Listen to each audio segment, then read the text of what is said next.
Honorable Minister Kaag, Excellencies, ladies and gentlemen. It's my great pleasure to welcome you to the 4th Planetary Security Conference. The conference is organized on behalf of the Netherlands Ministry of Foreign Affairs by the think tank consortium of the Klingendaal Institute, Adelphi, the Center for Climate and Security, CIPRI, and the Hague Center for Strategic Studies. The objective of this conference is to better connect our engagement for climate, security, and sustainable development in practice, to catalyze action in the so-called hotspot areas where human security is most affected by climate change and to prevent conflicts. Ladies and gentlemen, I think we have reached a tipping point where it comes to public awareness of the consequences of climate change. Over the last year, new words were invented in the Netherlands like fly shame and train pride. And I myself took quite some pride in taking the train back from the Munich Security Conference last weekend to The Hague. And in the Brussels and The Hague train stations, I had difficulty getting through because of the crowds of young children who were out on the street to protest for better climate policies.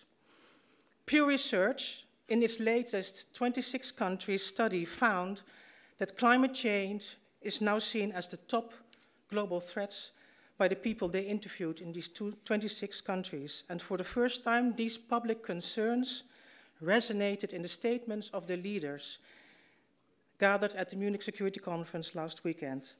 Chancellor Angela Merkel remarkably started her speech by stating that we are living in the Anthropocene now.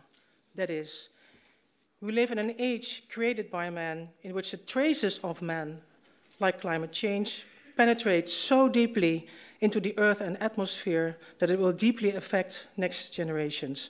And this has consequences for global security. High Representative of the European Union, Federica Mogherini, emphasized that the nature of the security threats we face is different today, mentioning the impact of climate change on security alongside the proliferation of weapons of mass destruction, new arms races, terrorist fighters, and the challenges posed by new technologies. And former US Secretary of State John Kerry emotionally called upon the leaders, telling that we are on a path of mutually assured suicide when we are heading for a 4% temperature rise in this century. And at this Munich Security Conference, I had that somewhat awkward feeling that the security perspective on climate change managed eventually to convince even more cynical, national interest-driven politicians that ecology is not just about tree hugging, climate change is not about something in the far and distant future, but that we are discussing imminent threats to national security, and that we need a way bigger engagement. Against this background of increased public concern and an intense call upon the leaders to take action, I'm very proud that you people have invested for 4 years already in this planetary security community. We are proud that the Ministry of Foreign Affairs was ahead of the curve and has been investing in prevention in this sphere. And by that, Minister Kaag really put her lead motto into practice of prevention and global prospects guided by the Sustainable Development Goals. Against this background, we are proud to welcome about 350 participants from over 50 countries in these 2 days conference. We welcome the leaders from the hotspot areas of the Planetary Security Initiative in Mali, Iraq, Lake Chad, and the Caribbean. And we welcome 25 young people who got a chance to contribute to the conference thanks to the PSI Youth Fellowship. We also welcome the group of journalists from the Global South, and we have a special media hub to provide easy access to their stories. And we especially welcome the increased presence of professionals with a military background. Cooperation between diplomacy, development, and hard security professionals is needed to face climate-related security risks. While the wider public and politicians in the West slowly became aware of the consequences of climate change, this planetary security community has moved ahead of the curve beyond awareness towards analysis of hotspot regions, towards practical actions and concrete recommendations, making it doable is the title of this conference. So thank you all for joining us. We strive to learn from you and strive to inspire you to take follow-up action as much as you can. As you are here, please contribute actively, network, attend the workshops which are set up as interactive as possible, and please tweet #doable. We welcome your feedback. In the PSI app is a system to place to rate sessions, and we will send an evaluation shortly after the conference. We are very grateful to the many organizations that co-organized the 20 workshops and 9 special sessions of the conference. More organizations supported in other ways, such as the Municipality of The Hague, the European Climate Foundation, the Stanley Foundation, and our media partner, Free Press Unlimited. All of these partners have demonstrated true passion and commitment to furthering the planetary security agenda. Let me conclude with a very big thank you to the Ministry of Foreign Affairs, in particular Carola van Rijnshoever and Karen Arnon, for providing not only generous support, but working in a truly cooperative spirit on this project. A big thank you as well to the team that worked hard to prepare this conference that's called Congress by Design, and the Klingendaal team.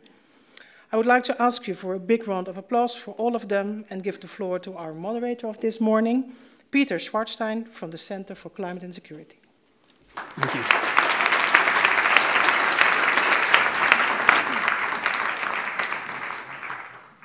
Thank you very much. I've just been asked to sort of quickly point out that we do have some available chairs towards the front, so if you are sick of standing, or alternately, there is an overflow room back there if you'd like to sit elsewhere. But thank you very much. I'm very excited to be here. I'm a journalist, and I cover environmental security issues across the Middle East and North and East Africa, and occasionally further afield. And in the last year and a bit, since this conference last gathered, it's often been a real struggle to keep up with the flood of climate-related sort of security and violence issues. In Sudan, in North Kordofan, last summer, I interviewed herders and farmers who'd been pitched into a renewed round of conflict, in large part because of climate-related stresses. It's a familiar story, of course, but as the rains get more erratic and as the sands are shifting, the herders, in this instance, who'd previously moved east-west, or sort of north-south, instead are moving east-west into the Nile Valley, thereby encroaching on the turf of sort of settled crop-growing farmers. And unfortunately, the inevitable has happened. The mismatch between human needs and natural resources has widened, and as in a number of villages have the casualty counts. In successive villages that I visited, each sort of particular part of the village had a number of dead on account of herder-farmer conflicts. Soon afterwards, I was working in Bangladesh on what was meant to be a story about dying mangroves in the Sundarbans, the large mangrove forest that flanks much of the Bangladeshi coast, only to find that there was also a pretty pronounced climate security angle here. Seriously deteriorating agricultural conditions have pushed or incentivized many farmers to ditch their land and try their luck as bandits, as pirates, sort of hiding out in the dense, sort of thickly carpeted parts of the wetlands. And that sort of piracy has been, in some instances, fueled because the amount of environmental degradation has been particularly tremendous in the farming belt, just along the periphery of the Sundarbans. And as a consequence, with more farmers there ditching their fields and trying their luck as honey collectors and fishermen, the ransom-taking opportunities for the pirates are that much more lucrative. It's become a sort of horrible, sort of self-fulfilling prophecy. And then as you all know, in the sort of messy security void that ISIS left behind in large parts of rural Iraq and Syria, we're seeing a kind of revived terror group, a kind of ISIS 2.0, with a core of former farmers, former herders, and other former rural dwellers sort of at its center. As one local agriculture director in Salahuddin Governorate put it to me, if we do nothing, if we don't act fast, we'll never ever have peace here. It's seemingly something of an inevitability that without serious assistance, and assistance beyond sort of reconstructing war-damaged areas, we will very soon be seeing additional violence in these areas. it's all getting much more complicated. And that, of course, is why we're all here. We're here to discuss the nature of the threats that we face from climate change. We're here to talk about what has sort of worked and perhaps not so far. We're here to discuss what is doable, this conference's theme. The very thin silver lining to the fact that so many people, places, and disciplines are sort of wrapped up in the climate security field is that we also have a very wide array of experts to call upon. And this morning we will be hearing from 4 speakers, each of whom in some way attests to the breadth of the climate security field. We will be having hearing brief, sort of shortish speeches from each of our speakers, followed by a brief question and answer session. I will quickly introduce them, then we will be moving on to the Mentimeter, which some of you might remember. It's a means of sort of gauging audience participation and sort of allowing you to give your feedback on what you seem to see to be the sort of most pressing of priorities. But first up, we will have Her Excellency Minister Sigrid Kaag to speak. She is the Dutch Minister for Foreign Trade and Development Cooperation. She has very extensive experience, particularly in the Middle East. Between 2013 and 2014, she led the UN mission on chemical weapons in Syria. It is in large part because of the Dutch government's awareness and interest in the importance of climate security that we are gathered here in The Hague. We will also be hearing from Ms. Mabaranga Garasabwe, the Deputy Special Representative to the Secretary General and resident representative of the UNDP in Mali. As one of the most sort of climate-threatened and afflicted countries, we're particularly interested to hear her thoughts on what can and should be done. We also have Mr. Zheng Xinsheng, the president of the IUCN, the International Union of the Conservation of Nature. Under his watch and under that of his predecessors, the IUCN has been one of the leaders in sort of moving beyond ecology and conservation, in recognizing the perils of resource scarcity. And very kindly, at the last moment, Ambassador Hisham Al-Alawi, the Iraqi ambassador here in the Netherlands, has very, very kindly agreed to step in on behalf of the Iraqi water minister, who sadly could not make it at the last moment. Unfortunately, Minister Kaag does not have that much time, so will not be able to join us for the duration of the panel. But I would be grateful if we could hear your thoughts and then have a brief discussion afterwards. So please.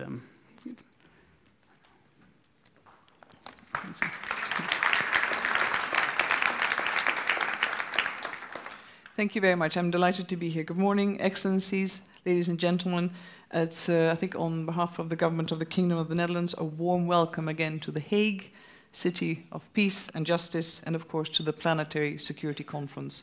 Peace and justice and planetary security, of course, are intertwined and interlinked, and a warm welcome again to my colleagues on stage. And a big thanks to Klingendahl, the team in the Foreign Ministry, and other Planetary Security Consortium partners here, I believe, with me and in the audience for putting together this program. I don't know if you have the same experience, but often when you hear of a conference, but you've never participated in a conference, you're never quite sure if it's sort of internal success rating by the participants and the organizers. But I can tell by being on this stage and looking at the quality of participants, the sheer interest and the commitment, that this is a big story. But it's a big story born out of necessity, political vision, and determination. And I'd like to also credit my predecessors, Bert Koenders and Lilian Ploemen. Because, of course, if you look at the world, and I think you already quoted Angela Merkel, if we look at an anthropocentric perspective, one could qualify the last decades as a huge success, but only if you look at it through the lens of economic activity. And, of course, we nowadays wouldn't even dare to say that in such extreme terms anymore, given the reactions to globalization, the new levels of inequality that are setting in, not only in developing countries that are quite chronic and persistent, but also in the developed world.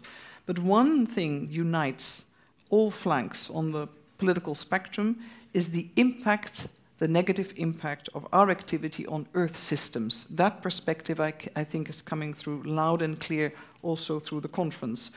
I don't want to list a group of experts and practitioners about all the effects of climate change that we observe, we count, we record, be it from the relentless increase in weather events, accelerated desertification, or the steady depletion of resources. And we're here to, of course, look at the sustainable solutions.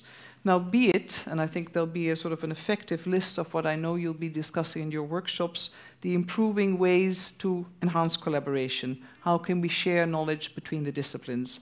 How can we look at innovative ways to deal with climate adaptation, moving from mitigation to adaptation? How can we deal with effective integrated risk assessments and really approach conflict analysis into our early warning systems or make it part of early warning systems? The Hague Declaration, of course, lists many of these, and the Hague Declaration, I think, in no small measure has actually influenced the debate at multiple levels. This is a success for advocacy, it's a success for collective leadership and commitment, but it also means our job isn't done, which is why we care greatly about this conference at this juncture, a few years from the signing of the Paris Agreement, a time where a number of populist leaders are questioning once more the reality of climate change, the effectiveness or viability of working internationally or multilaterally, without regard for science or the impact on the lives of many. Now, if I may quote Harald Welzer, who said, "The dominant conflicts of the 21st century are therefore global class, faith, and resource conflicts. But in the absence of effective transnational players or a monopoly of force in relations between states, there is a risk of scarcely there being any scope left to regulate these new old conflicts." This is why we have to take responsibility, of course, in the UN, but also through the EU, in all fora and levels where we can provide leadership, insight, but also solution to deal with the climate security nexus. And I agree very much with Monica, when the security teams, the hardcore security teams and leaders take stock of the impact of climate change, you know you've got a willing audience, you know you will have a budget, which is always the good news, and this is now seen to be essential to relevant international policy making. So out of necessity and the sheer risk of the threat that is yet ahead of us, lies also the capability and capacity to address the solution. A number of the solutions, of course, have been listed in the Hague Declaration, but let's zoom in on a few of them. The need for big data and integrated scenario development. Many of you who have been into development planning, you know this may sound like Development 101, but it's tough, it is very hard to get all players together, and it's even harder to agree on the baseline assumptions as well as work towards consensus-based solutions. Accurate early warning systems is different from having a early warning system.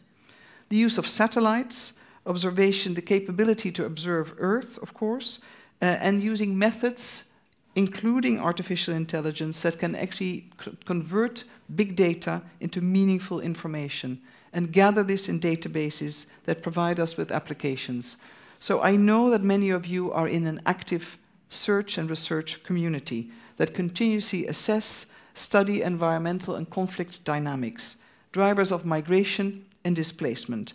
And drivers of migration and displacement not from a view, what does it mean for me, but rather how can we approach the solution, as most people that are driven off their land, out of their country, have no but one wish, is to go back home, rebuild their lives, secure livelihoods, and be part of a peaceful community that rests on social cohesion. But we also, of course, need the political leadership, the policymakers, and the journalists. But we can't do this without the involvement of the local community. And I think many a conference, and I'm delighted, I believe there's a small group of leaders, for instance, Baranga, from a village in central Mali, that's accepted the invitation to be here. There's no point to hold a conference in The Hague, far from many of the places of action, interaction, and the urgency of the solution. At the end of the day, and I look at former General Middeldorp, we need a common operational picture with the buy-in of all, and of course, with the investments that are required. But investments is more than finance. And I know in the old way of thinking, we used to think the West will pay, others will maybe beneficiary. This is a shared game. There's no one solution, there's no one decision. But technology is an input, a critical one. Financing may be an enabler, but the capacity and capability that people, data, and the willingness can bring to bear is phenomenal. I believe time, it's a cliche, but time is certainly of the essence. Hence, it sounds nice, the round circle, I'm not quite sure the green part in the middle. If we look at mitigation with a capital M, adaptation is critical, because mitigation is only dealing with situations we haven't been able to improve significantly and successfully. We need to address the approach to prevention. Investing in the Sustainable Development Goals is the only way to deal with issues of rights, human rights, and really provide for a more sustainable planet, which we all would like to leave behind to the next generations to come. And this also is the biggest singular contribution to peace and peace building one can make. All other approaches are instruments born out of necessity, as I mentioned, or when the systems have failed. But prevention with a capital P needs to be capitalized on, needs to be built, and needs to be nourished, and it is not the ambulance waiting at the bottom of the cliff. It is the policy, it is the political will, and it is working internationally through the UN and all other international fora to make this happen. Because at the UN, all are equal, and the Charter says, we the people. But on behalf of the Kingdom of the Netherlands, of course, I commit we will continue this journey with you in support of one humanity, a shared humanity, and only one planet, at least until this day that we know. Thank you very much.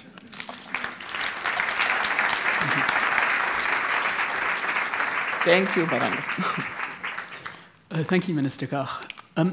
You alluded to the fact that it's been, particularly the last year or two, a sort of rather challenging setting for climate security. There have been some notable successes, particularly on a multilateral level, and yet setbacks here and there. I'd be grateful if you could sort of share with us how you feel the Dutch government and perhaps other governments like it can benefit from the proceeds of